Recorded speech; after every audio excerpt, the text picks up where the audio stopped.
জাতীয় পার্টির মতো সুবিধাবাদী দালাল পরগাছা বাংলাদেশের জন্য ভাইরাস, এই ভাইরাসকেও রাজনৈতিকভাবে নিষিদ্ধ করতে হবে। আমাদের নেতৃবৃন্দ বঙ্গভবনের প্রেসিডেন্টকে বলেছিল ফ্যাসিস্ট হাসিনার দোসর জাতীয় পার্টি কিভাবে বঙ্গভবনে আসে। আমরা পরিষ্কারভাবে বলতে চাই, কোন ধরনের আলাপ আলোচনায় জাতীয় পার্টির মতো একটা পরগাছা, জাতীয় পার্টির মতো একটা পাঁচাটা মেরুদণ্ডহীন দালালকে কোনো জায়গা দেওয়া হবে না। সালাম এবং শুভেচ্ছা, আসসালামু আলাইকুম। অনেকক্ষণ হয়ে গেছে, আমাদের অনেক নেতৃবৃন্দ বক্তব্য রেখেছেন, রোদ্রে অনেকে দাঁড়াতে পারছেন না, আশেপাশে বিল্ডিং এর নিচে কিংবা এখানে সেখানে দাঁড়াচ্ছেন। কষ্ট করছে, আপনাদেরকে ধন্যবাদ জানাই। আজকে আমাদের যে দাবি, আমাদের ব্যানারে স্পষ্টভাবেই লেখা আছে, দেশের গণতান্ত্রিক ব্যবস্থা ধ্বংস করে ফ্যাসিবাদ কায়েম, ক্ষমতা এসেই সামরিক বাহিনীকে পঙ্গু করার জন্য ভারতীয় নীল নকশায় পিলখানায় সেনা হত্যাকাণ্ড, 2014 সালের 2013 সালের 5ই মে শাপলা চত্বরে আলেম ওলামাদেরকে হত্যা এবং 2024 সালে ছাত্র জনতার শান্তিপূর্ণ আন্দোলনে নির্বিচারে গণহত্যা চালিয়ে তারা যে ফ্যাসিবাদকে দীর্ঘস্থায়ী করতে চেয়েছিল, এই গণহত্যার সাথে যারা জড়িত তার মূল পরিকল্পনাকারী, মূল নির্দেশদাতা, মূল মাস্টারমাইন্ড ছিলেন ফ্যাসিস্ট সরকারের প্রধান শেখ হাসিনা। শেখ হাসিনাকে ভারত তাদের দেশে আশ্রয় দিয়েছে। আমরা প্রতিনিয়ত আমাদের কাছ থেকে আমরা আহ্বান জানিয়ে যাচ্ছি, ভারতের প্রতি দাবি জানিয়ে আসছি, অনতিবিলম্বে শেখ হাসিনাকে দেশে ফিরিয়ে দিতে হবে বন্দি বিনিময় চুক্তির মাধ্যমে, এবং বাংলাদেশ তথা আন্তর্জাতিক আইন অনুযায়ী মানবতা বিরোধী অপরাধের কারণে, গণহত্যায় জড়িত থাকার কারণে শেখ হাসিনা তার দোষরদের বিচার হবে। সেই বিচারের দাবি এবং এই যে ফ্যাসিস্ট আওয়ামী লীগ, এই যে গণহত্যাকারী দল, এই যে হিটলার মুসলিনের মতো দল, এই ফ্যাসিস্ট দল যেন বাংলাদেশে আর যেন রাজনীতি করতে না পারে, আর যেন মানুষের উপরে গণহত্যা চালাতে না পারে, আর যেন লুটপাট করতে না পারে, আর যেন বাংলাদেশকে খুনের নরকে পরিণত করতে না পারে, তাই আওয়ামী লীগকে নিষিদ্ধের দাবি এবং শেখ হাসিনার বিচারের দাবিতে আজকের এই গণ অবস্থান। সারা দেশে সমস্ত রাজনৈতিক দলগুলো আজকে আমাদের নেতৃবৃন্দ গাজীপুর, মুন্সিগঞ্জ, মানিকগঞ্জ বিভিন্ন জায়গায় আমাদের কর্মসূচি চালাচ্ছে, অন্যান্য রাজনৈতিক দলও চালাচ্ছে। আমাদের কিন্তু একই দাবি, গণহত্যায় জড়িত শেখ হাসিনা সহ তার দোষরদের বিচার এবং আওয়ামী লীগকে নিষিদ্ধ করা। গতকালকে আমরা স্বরাষ্ট্র উপদেষ্টা মহোদয়ের সাথে আলোচনা করে আমরা আমাদের অবস্থান জানিয়েছি। পরিষ্কারভাবে আপনারা দেখেছেন, গত 15 বছরে ওই কোটা সংস্কার আন্দোলন, 2018 সালের নিরাপদ সড়ক আন্দোলন থেকে শুরু করে প্রতিটি আন্দোলনে ছাত্রলীগ, যুবলীগের হেলমেট বাহিনীর তাণ্ডব এবং সাম্প্রতিক আন্দোলনে যারা অস্ত্র উঁচিয়ে গুলি চালিয়েছে, যারা মারধর করেছে, হামলা করেছে, তাদের ভিডিও আছে, ছবি আছে।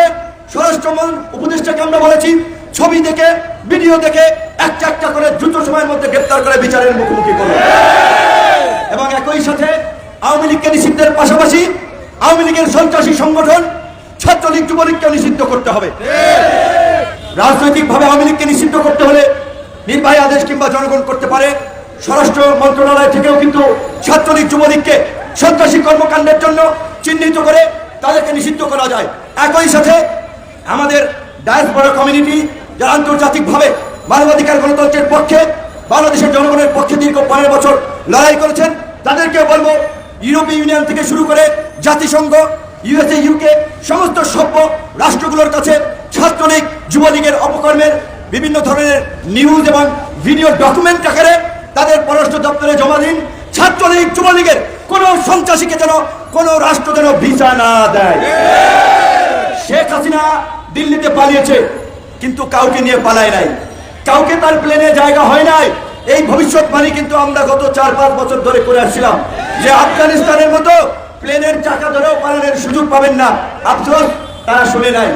কি হবে টাকা দিয়ে? আজকে সালমান রহমানের মতো এত হাজার হাজার কোটি টাকার মালিক, কয়েক লক্ষ কোটি টাকা শেয়ার বাজার থেকে ব্যাংক থেকে লোপাট করেছে। শেষ পর্যন্ত সেই সালমান রহমান দাড়ি কামিয়ে, চুলে রং দিয়ে, লুঙ্গি পরে সদরঘাটের লেবার সেজেও কিন্তু রক্ষা পান না।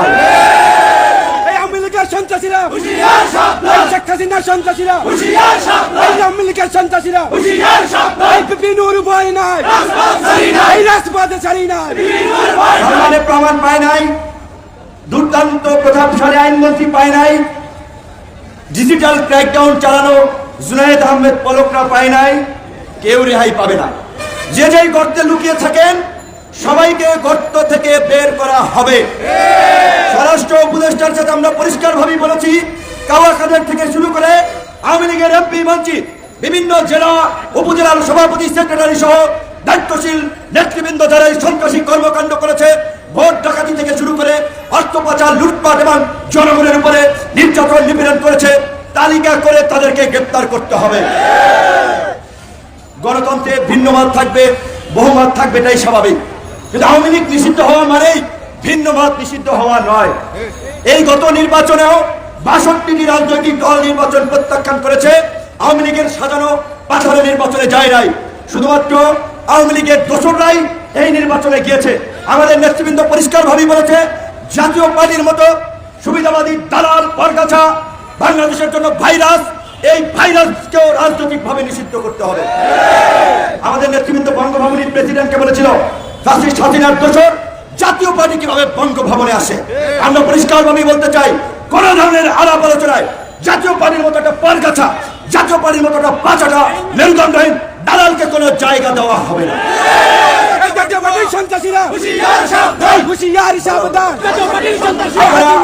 আমাদের শিক্ষিত ছাত্র যুবক তরুণ বন্ধুরা বক্তব্য দিচ্ছেন, টকশো করছেন, অনেক কথা বলছেন।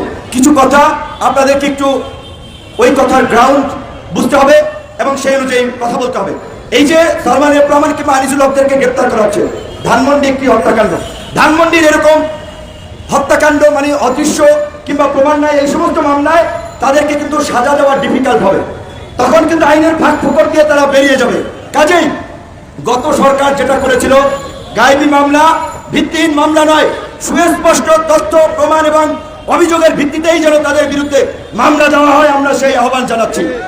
একই সাথে বিএনপি, জামাত, বিরোধী দল, নাগরিক সমাজ, সাংবাদিক সমাজ সকলকেই বলবো, আপনারা গত 15 বছরে যে যেভাবে ভুক্তভোগী হয়েছেন, যে যেখানে নির্যাতনের শিকার হয়েছেন, নির্যাতনকারীদের বিরুদ্ধে প্রতিটি থানায় থানায় আপনারা মামলা দায়ের করুন। কিন্তু তথ্য প্রমাণের ভিত্তিতে আপনারা মামলা দায়ের করবেন, আজগুবি গায়েবী মামলা দায়ের করবেন না। এই সরকারকে কেউ বলছেন বিপ্লবী সরকার, কেউ বলছেন অভ্যুত্থানের সরকার, কেউ বলছেন অন্তর্বর্তীকালীন সরকার। প্রকৃত হচ্ছে রাষ্ট্রপতি চুপ্পু সাহেবের কাছে শপথ নিয়ে তারা আইনগতভাবে কিংবা নৈতিকভাবে বিভিন্নভাবে তারা একটা অন্তর্বর্তীকালীন সরকার হয়েছে।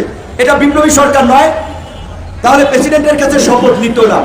দ্বিতীয়ত, এটাকে আমরা বলতে পারি প্রকৃত অর্থে ছাত্র, নাগরিক কিংবা জনতার গণ অভ্যুত্থানের পরে ছাত্র জনতার সরকার, একটা জাতীয় সরকার। সেটাকে এখনো আরো কিছু সংযোজন বিয়োজন করে এটাকে জাতীয় সরকার কিংবা ছাত্র জনতার অভ্যুত্থানকারী সরকার হিসেবে ইস্টাবলিশ করতে হবে। সাংবিধানিক কিংবা অন্যান্য আইনগত যদি দুর্বলতা থাকে সেই বৈধতাও নিশ্চিত করতে হবে। কিন্তু এই চুপ্পু সাহেবকে রেখে সেটি সম্ভব হবে না। ঝুঁকি আছে, ভারত খেলছে, বাংলাদেশকে অস্থিতিশীল করার চেষ্টা করছে, ভারত তার দোসরদেরকে নামিয়ে দিয়েছে। আমি বিশেষ করে হিন্দু সম্প্রদায়ের ভাই বোনদেরকে বলতে চাই, দেশের সকল নাগরিকদেরকে বলতে চাই, বাংলাদেশের মতো কমিউনাল হারমোনি বা সাম্প্রদায়িক সম্প্রীতি, এই রকমের সাম্প্রদায়িক সম্প্রীতি সবাই মিলেমিশে মহব্বতের সাথে ভালোবাসার সাথে বাস করে পৃথিবীর কোন দেশে আছে দেখান। ভারতে যে বাবরি মসজিদ থেকে শুরু করে গরুর গোস্ত বহন করার কারণে আগুন দেওয়া হয়, পিটিয়ে মারা হয়, এই যে ছাত্র জনতার অভ্যুত্থানের পরেও শাহবাগে বিভিন্ন সংখ্যালঘু সম্প্রদায়ের মানুষ আন্দোলন করছে, প্রতিবাদ করছে, রাষ্ট্রীয় ভবন প্রধান উপদেষ্টার যমুনার সামনে যাচ্ছে, কেউ তাদেরকে বাধা দিচ্ছে? সুতরাং এইখানে সবার স্বাধীনতা আছে, এইখানে সবাই কথা বলতে পারে, এইখানে সবাই অধিকারের জন্য আন্দোলন করতে পারে, এইখানে সবাই নিরাপদ। কাজেই আপনারা ভারতীয় এজেন্ডা বাস্তবায়ন করার জন্য ভারতীয় দালালদের কথায় প্রভাবিত হয়ে দয়া করে এই মুহূর্তে এই সরকারকে বিব্রত করবেন না, দেশকে অস্থিতিশীল করবেন না। আমরা বলছি, বিএনপি, আমরা সব রাজনৈতিক দল আমরা ডিরেকশন দিয়েছি, সাম্প্রদায়িক সম্প্রীতি রক্ষা করার জন্য কোন সংখ্যালঘু যেন হামলা মামলার শিকার না হয়, সেজন্য কমিটি করে পাড়া মহল্লায় তাদের সেফটি, তাদের প্রতিষ্ঠানগুলোকে রক্ষা করা। বর্তমান সরকার গঠন হয়েছে, কিন্তু এই সরকারের রাহুর গ্রাস বলেন, রাহু কিন্তু কাটে নাই, রাহু আছে অনেক। সরকারকে অস্থিতিশীল করার জন্য, ব্যর্থ করার জন্য, অকার্যকর করার জন্য অনেকভাবে প্রচেষ্টা চালানো হচ্ছে। আপনাদের ভুলে গেলে চলবে না, গত 15 বছরে পুরো প্রশাসনকে শেখ হাসিনা তার চাটুকার, দালাল, দুর্নীতিবাজ, নৈতিকভাবে বিচ্যুত তাদেরকে দিয়ে প্রশাসন সাজিয়েছে। থানায় পুলিশ এখনো অনেক জায়গায়, থানা জেলা অনেক জায়গায় কর্মস্থলে যোগ দেয়। ওই যে আওয়ামী লীগের চাটুকার, দালাল, দুর্বৃত্তরা পুলিশকে ভুল বোঝাচ্ছে, ডিমোটিভেট করছে, তোমরা যাইও না, তোমরা তোমাদের নিরাপত্তা নাই। কিন্তু আমরা পরিষ্কার ভাবি আপনাদের এইখান থেকেও আমরা যেহেতু যুগপৎ আন্দোলন করেছি, রাজনৈতিকভাবে সমস্ত বিরোধী দলকে নিয়ে রাষ্ট্র মেরামতের রূপরেখা থেকে শুরু করে অন্তর্বর্তীকালীন সরকারকে সহযোগিতা করছি, সমস্ত রাজনৈতিক দলের নেতা কর্মীদের উদ্দেশ্যে বলবো, আপনারা প্রত্যেক দলের পক্ষ থেকে ইউনো, ওসি, ডিসি, এসপি তাদের সাথে মিটিং করে তাদেরকে আমাদের এই আহ্বান পৌঁছে দিবেন। আমাদের জাতীয় নেতৃবৃন্দ দিক নির্দেশনা দিয়েছে আর আইন শৃঙ্খলা পরিস্থিতি স্বাভাবিক করতে আপনাদেরকে সহযোগিতা করার জন্য। আপনারা ওসি, ইউনো, ডিসি, এসপি তাদেরকে আস্থায় নিয়ে আসুন, তাদেরকে মনোবল বৃদ্ধি করুন। কারণ স্বাভাবিকভাবেই যে পরিস্থিতি হয়েছে এবং এখনো একটি দুষ্কৃতিকারী গ্রুপ যারা একটা অস্থিতিশীল পরিস্থিতি তৈরি করার চেষ্টা করছে, তাদের প্রশাসনের অনেকেরই হয়তো মনোবল কিছুটা ভেঙেছে। আবার যারা দুর্নীতি লুটপাট করেছে তারা তো জানে তাদেরকে বিচারের মুখোমুখি হতে হবে, তাদেরকে চাকরিচ্যুত করা হবে। কাজেই ওরাও প্রশাসনের মধ্যে নানান ধরনের অস্থিরতা তৈরি করার চেষ্টা করছে। গতকালকে আমরা স্বরাষ্ট্র উপদেষ্টাকে বলেছি, গত 15 বছরে যারা পদোন্নতি পায় নাই, পদ বঞ্চিত ছিল, বাধ্যতামূলক অবসরে গিয়েছে কিংবা অন্যায়ের শিকার হয়েছে, তাদের প্রত্যেককে সকল সুযোগ সুবিধা সহ চাকরিতে পুনর্বহাল করুন। এবং একই সাথে পুলিশি ব্যবস্থা যদি সক্রিয় করা না যায়, আইন শৃঙ্খলা পরিস্থিতি স্বাভাবিক করা ডিফিকাল্ট হবে। সেই কারণে আমরা দাবি জানিয়েছি দ্রুত সময়ের মধ্যে প্রয়োজনে আরো নতুন পুলিশ নিয়োগ দেওয়া। একই সাথে আমরা বলেছি যে সমস্ত জায়গাগুলো ঝুঁকিপূর্ণ রয়েছে, পুলিশের মনোবল বৃদ্ধি করার জন্য ওই সমস্ত থানায় প্রয়োজনে 10 কিংবা 20 জন সদস্যের একটি সামরিক বাহিনীর টিম ওখানে দিয়ে দেওয়া। আশা করি সেটির প্রয়োজন হবে না। কিন্তু এই সরকারের জন্য আমরা যেটা বলেছি, দুটি এই মুহূর্তের বড় চ্যালেঞ্জ, একটি হচ্ছে আইন শৃঙ্খলা পরিস্থিতি স্বাভাবিক অবস্থায় ফিরিয়ে এনে রাজনৈতিক স্থিতিশীলতা প্রতিষ্ঠা করা, আরেকটি হচ্ছে অর্থনৈতিক গতিশীলতা ধরে রাখা। কাজে এই জন্য আমরা যেটা বলেছি, এই সরকারের অনেকেরা কেউই কোনো রাজনৈতিক দলের সাথে ছিলেন না, তাদের অনেকের রাষ্ট্র পরিচালনার অভিজ্ঞতা নাই।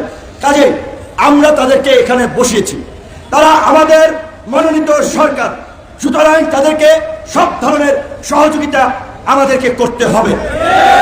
দু একজনের কথা শুনেই রিয়াক্ট করা যাবে না, ক্ষোভ দেখানো যাবে না, একটু সময় নেন, তাদের কার্যক্রম দেখেন। আমার দৃঢ় বিশ্বাস, আমরা যে আস্থা এবং বিশ্বাসের জায়গা থেকে তাদেরকে সরকারে বসিয়েছি, তাদেরকে দায়িত্ব দিয়েছি রাষ্ট্র মেরামত করা, রাষ্ট্রের কাঠামোগত একটা গুণগত পরিবর্তন করা, রাজনীতিতে একটা ইতিবাচক পরিবর্তন আনা, সেটি তারা করবেন। সেই সময়টুকু পর্যন্ত তাদেরকে দিতে হবে। ছাত্রলীগ, যুবলীগ, আওয়ামী লীগের রুট লেভেলের নেতা কর্মীদেরকে বলবো, আপনাদেরকে আগেও বলেছি, যারা আওয়ামী লীগ করেছেন চুপচাপ থাকুন। আওয়ামী লীগের মতো ফ্যাসিস্ট দল এই দেশে কখনো রাজনীতির সুযোগ পাবে না। ছাত্রলীগ, যুবলীগকে নিষিদ্ধ করা হবে। আপনারা যদি ওই যে বরগুনা কিংবা গোপালগঞ্জে ওই যে যারা লাফালাফি করছে তাদের মতো আস্ফালন দেখানোর চেষ্টা করেন, যেহেতু এটা গণ অভ্যুত্থানের সরকার, এখন পর্যন্ত পুরোপুরি আইন শৃঙ্খলা পরিস্থিতি স্বাভাবিক হয় নাই, কাজেই দুর্বৃত্তদেরকে প্রতিহত করা জনগণের দায়িত্ব। তাহলে এই ছাত্রলীগ, যুবলীগ, আওয়ামী লীগ যদি দেশকে অস্থিতিশীল করতে চায়, তাদেরকে গণধোলাই দেওয়া আপনাদের দায়িত্ব। আমি আজকের এই সমাবেশ থেকে স্বরাষ্ট্র উপদেষ্টাকে আমরা বলবো, সারা বাংলাদেশে ছাত্র নাগরিকদের কাছে এই ফ্যাসিস্ট শক্তি পরাজিত হলেও গোপালগঞ্জ থেকে তারা এখন আস্ফালন দেখাচ্ছে। অনতিবিলম্বে সামরিক বাহিনী, পুলিশ সহ যৌথ বাহিনীর অভিযান চালিয়ে এই আস্ফালনকারীদেরকে আপনি গ্রেপ্তার করুন, অন্যথায় জনগণ তাদেরকে গণদোলাই দিয়ে গোপালগঞ্জের ওই মধুমতি নাগর নদী, ওই নদীতে ফেলাবে। এবং আপনারা কষ্ট করেছেন, আরো একটু কষ্ট করতে হবে।